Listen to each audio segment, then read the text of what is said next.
Sir हमारा Saturday को है।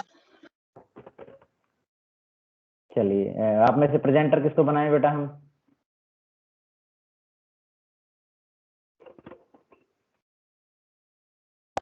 हेलो हेलो, आपको आवाज आ रही है बेटा मेरी? सर साक्षी दिवांशी का बोल रहे हो आप? किसकी प्रेजेंटेशन, आज सेकंड प्रेजेंटेशन किसकी है? मैंने वो आपको दिया तो था। सर हमारी है सर। गुरजीत की है? गुरदीप सर। ओके, गुरदीप आपकी है बेटा? Okay, I am don't know, Yes, मुझे किया नहीं आओ। तो प्रेजेंटर किसको बनाया बेटा गुरदीप आपको? मेरे को बनाना सर। ओके, आपको वैसे आवाज आ रही है मेरी थोड़ी बहुत? आज थोड़ी दिक्कत Yes, लग sir. रही है। सर अब क्लियर आ रही है बिल्कुल। चलो चलो, ठीक हो, थैंक यू वेरी मच। चलिए, गुरदीप को प्रेजेंटर बनाते हैं और प्रोसीड करते हैं बेटा। चलिए बेटा गुरदीप, मैंने आपको बना दिया है, आप पीपीटी शेयर कीजिए और प्रोसीड कीजिए बेटा।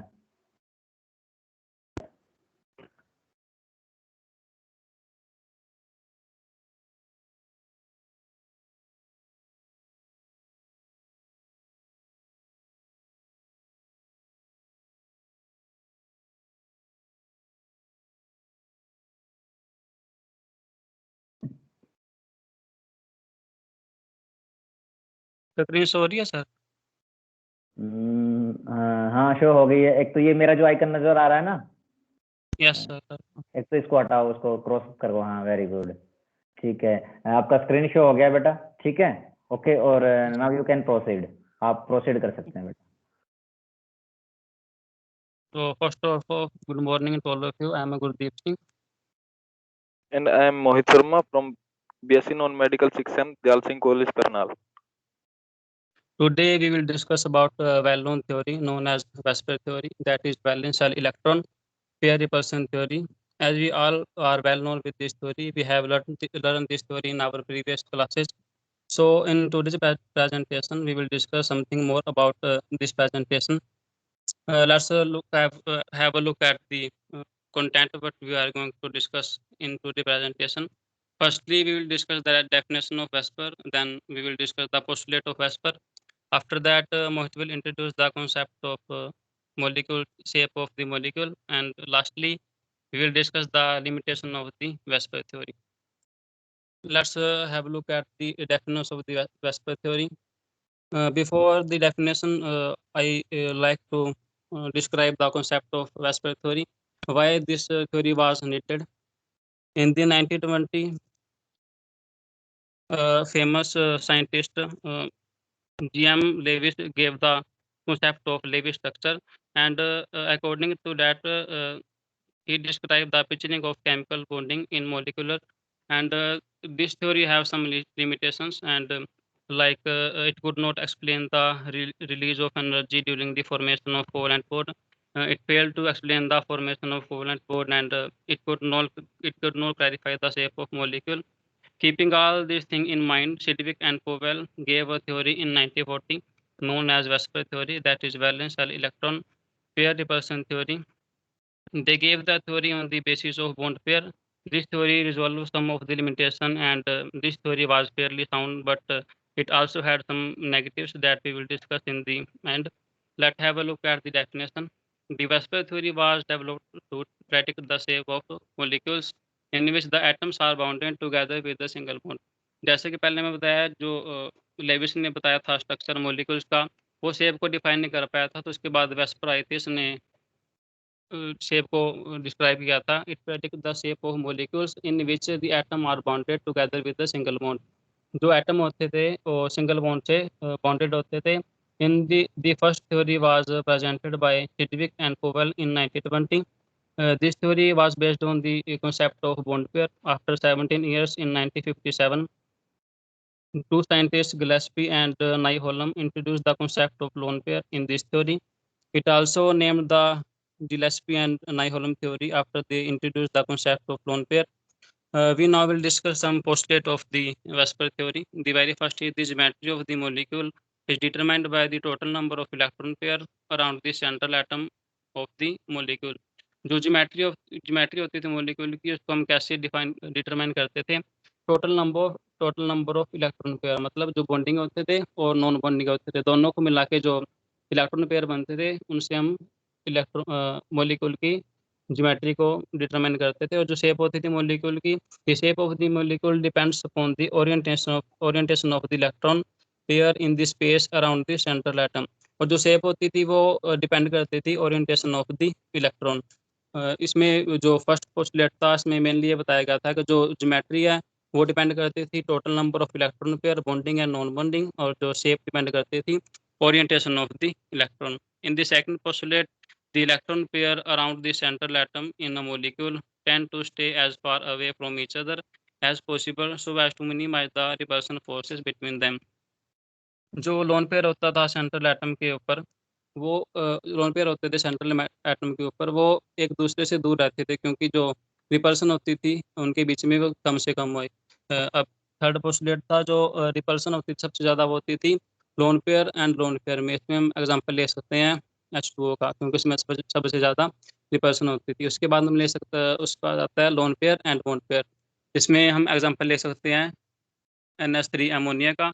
उसके बाद जो सबसे कम रिपल्सन होती थी वो होती थी bond pair and bond pair में। एंड फोर्थ पोस्टुलेट था जो presence of lone pair of electron on the central atom causes some distortion in the expected regular shape of the molecule। मतलब जो लोन पेयर होता था किसी भी central atom के ऊपर, जो उसकी ओरिजिनल शेप होती थी उसमें सम डिस्टॉर्शन क्रिएट कर देता था, उसकी ओरिजिनल शेप नहीं आती थी। Now Mohit will introduce the concept of geometry and shape on the basis of shaper theory.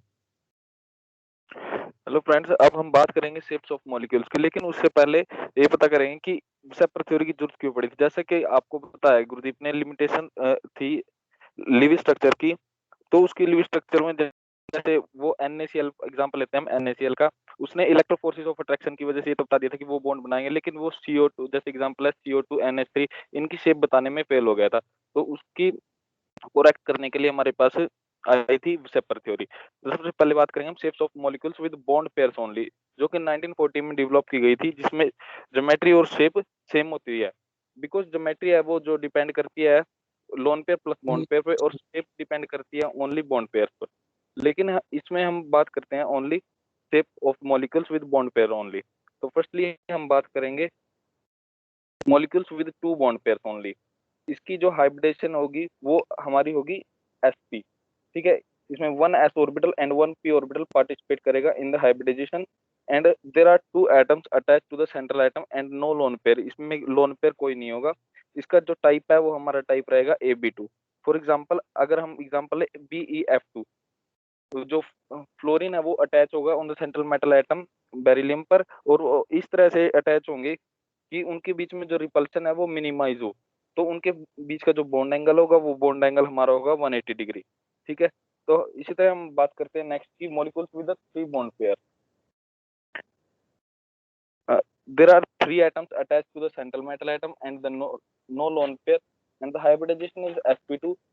यहाँ पर जो p ऑर्बिटल है वो इंक्रीज होता जाएगा, जैसे जैसे कोऑर्डिनेशन नंबर इंक्रीज होगा वैसे ही हमारा एक ऑर्बिटल इंक्रीज होता जाएगा। इसमें क्या 1 s orbital and 2 p orbital will take part in the hybridization. लेकिन जो इसका टाइप है वो हमारा ab3 रहेगा। फॉर एग्जांपल AlF3, जो फ्लोरीन है वो अटैच है with the central metal atom aluminium के साथ, और जो इसकी शेप है हमारी ट्रायगोनल प्लेनर है, और ज्योमेट्री भी हमारी ट्रायगोनल प्लेनर रहेगी, क्योंकि जो ज्योमेट्री है वो lone pair plus bond pair पर डिपेंड करती है, लेकिन यहाँ हमारे पास कोई भी लोन पेयर नहीं है, ठीक है। तो नेक्स्ट है हमारा molecules with the 4 bond pair.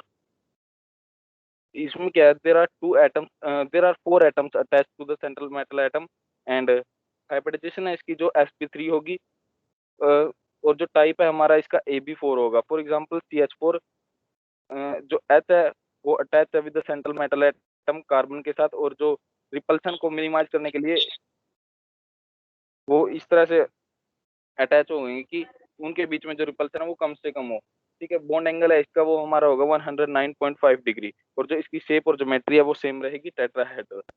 ऐसे ही हम बात करेंगे नेक्स्ट की molecules with the 5 bond pair. There are 5 bond pair attached to the central atom.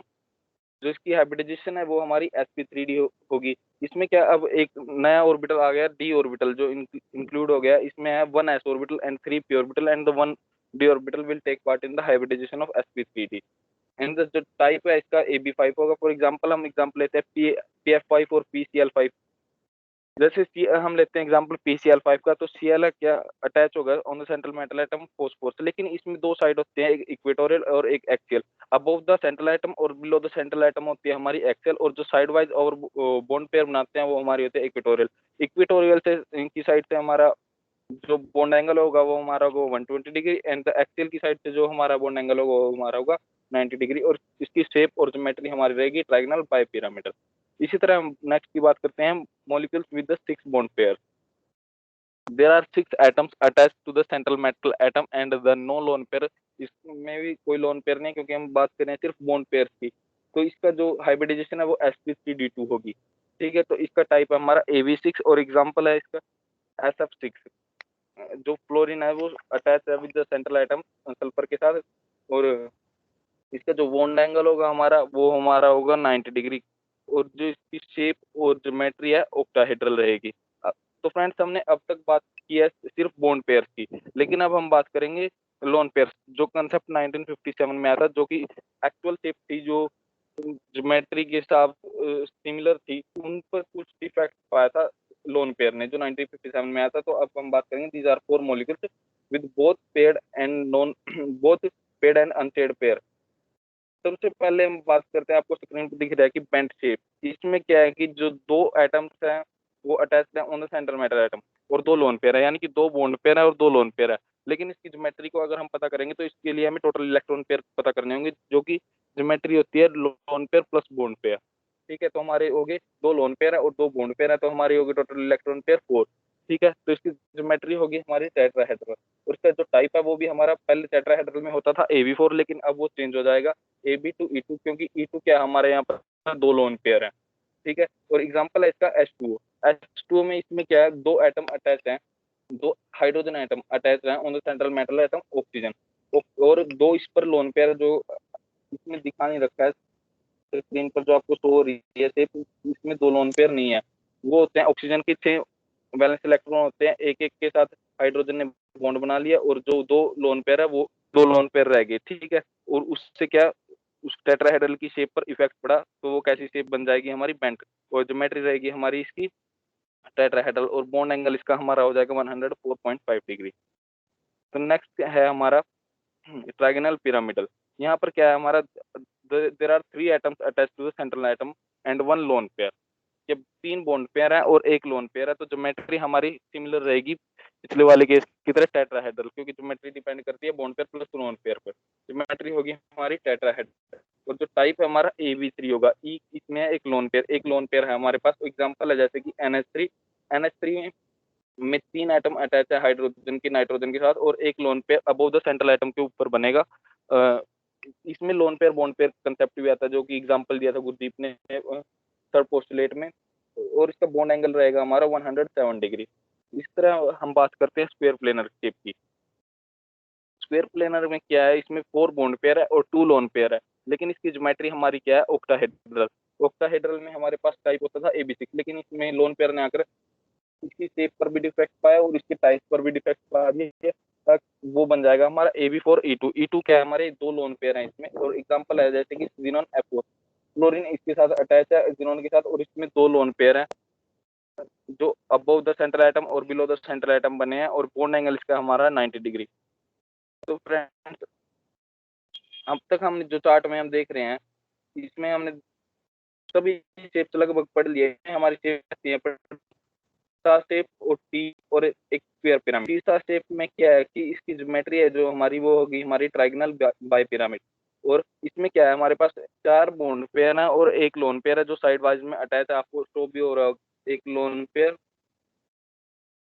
और इसका जो बॉन्ड एंगल है वो हमारा होगा ग्रेटर देन 90 डिग्री, और इसकी शेप रहेगी हमारी सीसा शेप, और इसकी ज्योमेट्री हमारे पास ट्रायगोनल बाय पिरामिड। ठीक है, और टी शेप में क्या है, टी शेप में हमारी ज्योमेट्री सेम है, इसमें ट्रायगोनल बाय पिरामिड, और जो लोन पेयर है इसमें 2 लोन पेयर है और 3 बॉन्ड पेयर है, और हमारा बॉन्ड एंगल भी हमारा मत ग्रेटर देन 90 डिग्री रहेगा, और इसकी शेप होगी हमारी T shape.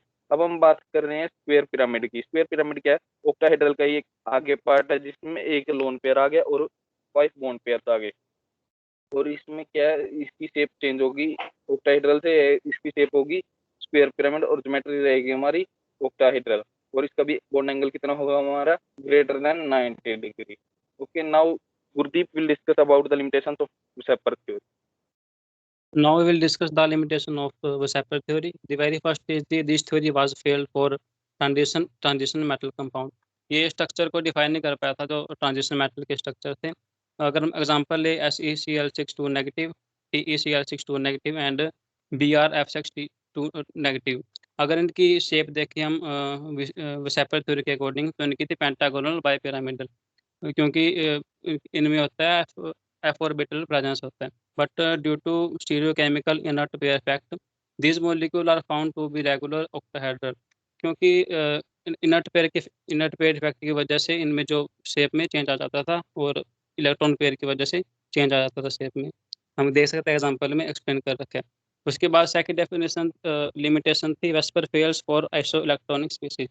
Iso electronic species क्या होती हैं, जो same number of electron pair share करते हैं। Electronic species are elements, ions and molecules that share the same number of electrons, जो बिल्कुल same number of electron share करते हैं। According to VSEPR model, chemist determine the shape of molecules based on the number of valence electron, bond pair and lone pair. जो shape होती थी molecules की वो depend करती थी दोनों पे, बॉन्ड पेयर पे भी और लोन पेयर पे भी। और जो आइसो इलेक्ट्रॉनिक स्पीसीज होती हैं वो same number of electron share करते हैं, बट उनकी जो ज्योमेट्री होती है वो डिफरेंट भी हो सकते हैं। हम एग्जांपल लेते हैं IF7 एंड TeS7 का। अगर हम इसकी वैलेंस इलेक्ट्रॉन कैलकुलेट करें तो दोनों के 56 आते हैं, दोनों के वैलेंस इलेक्ट्रॉन। अगर हम वेस्पर थ्योरी के अकॉर्डिंग इनकी शेप देखें तो वो बनती है पेंटागोनल बाई पिरामिडल। बट अगर हम दूसरे मेथड से देखें like electron diffraction and X-ray diffraction, तो ये बताता है कि जो TeS7 था उसमें जो F इक्वेटोरियल लेफ्ट था वो कोप्लेनर नहीं था, एंड जो बॉन्ड लेंथ थी दोनों की IF की और TeF की वो भी डिफरेंट थी। So this model fails to accommodate the correct shape of TeS7 and other species because it does not account for such irregularities. मतलब इन्हें ना तो ट्रांजिशन मेटल की शेप को बताया था और ना ही आइसो इलेक्ट्रॉनिक स्पीसीज की शेप को बताया। Thank you guys.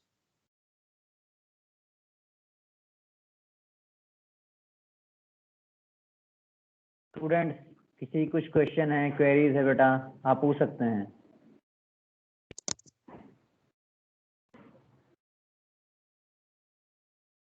बड़ा बहुत अच्छी प्रेजेंटेशन है। देखिए हमने काफी दिन से पढ़े नहीं होंगे ये आपकी कंपाउंड्स की शेप वेव की है, तो थोड़ा इन्होंने रिवाइज करवा दिया और बहुत अच्छे से करवाया 1 बाय 1 करके। तो आप लोगों में से अगर किसी कुछ ध्यान हो, कुछ पूछना हो इसमें से, तो definitely you can ask.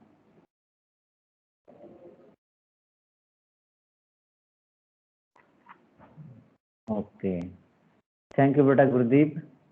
Thank you sir. And बहुत Thank you, बहुत मोहित और गुरदीप ने बहुत अच्छे से प्रेजेंटेशन दी है, इसमें कोई दो राय नहीं, मेहनत भी की हुई है देखो। और सबसे बड़ी बात क्या है, एनिमेशन इन्वॉल्व किया है इसमें, मतलब एनिमेशन डाला है, थोड़ा सा दिखाने की कोशिश की है कि जर्नली शेप किस तरह की होती है। मोमेंट से थोड़ा आइडिया लगता है, जैसे कि जर्नली जब आप इन्होंने लोन पेयर और बॉन्ड पेयर के साथ ज्योमेट्री दिखाने की जो कोशिश की है, ठीक है, वो ठीक है, इन्होंने लोन पेयर वहाँ शो नहीं होते जनरली, वो कंसिडर नहीं किए जाते, उनके अकॉर्डिंग ही हम बताते हैं। ओके, तो डेफिनेटली ये सारा अच्छी चीज़ है। ये प्रेजेंटेशन जब आप डील करते हो तो ये एक वो चीज़ें हैं जो जनरली हम सीखते हैं जब प्रेजेंटेशन से गो थ्रू होते हैं, स्टेप बाय स्टेप सीखते हैं। ओके, और नो डाउट ये बहुत अच्छा फेज है। मतलब आई अप्रिशिएट दिस फेज, मतलब आप सारे ही लोग बहुत अच्छी प्रेजेंटेशन दे रहे हैं। इससे पहले भी जो प्रेजेंटेशन थी अंशुल की और लवजीत की, वो भी बहुत बढ़िया थी। मतलब हम लोग क्या कर रहे हैं, दिन बाय दिन हम एक सीढ़ी जो चढ़ते जा रहे हैं उसमें एक अलग ही चीज़ नज़र आ रही है, मतलब एक अलग ही पॉजिटिव चीज़ नज़र आ रही है। और इनको देख के कोई यूँ नहीं कह सकते हम लोग कि भाई हम लोगों का ये इनिशियल फेज है, हम स्टार्टिंग ही की है हम लोगों ने। ऐसा लग रहा है कि हम काफ़ी टाइम से ये काम कर रहे हैं, तो डेफिनेटली बहुत अच्छा लग रहा है। और सबसे बड़ी बात है कि इनिशिएट भी ले रहे हैं। ओके, इवन कुछ स्टूडेंट्स ने कहा था कि वो दोबारा भी प्रेजेंटेशन देना चाह रहे हैं, बट देखते हैं, पहले अपने एक बार ये प्रेजेंटेशन हमारी शॉर्ट आउट हो जाए, उसके बाद देखेंगे टाइम बचेगा या नहीं बचेगा। और भी मीटिंग में जितने लोग हैं, आप लोगों से रिक्वेस्ट है, आप फटाफट अपना कंपाइल कीजिए आपका जो भी पीपीटीज है और डिटेल्स डालिए उस फॉर्म, गूगल फॉर्म जो आपको डाला हुआ है प्रेजेंटेशन के लिए, ताकि हम शेड्यूल प्लानिंग कर पाएँ कि जर्नली कि हमें शेड्यूल किस किस तरह से करना है। ओके बेटा।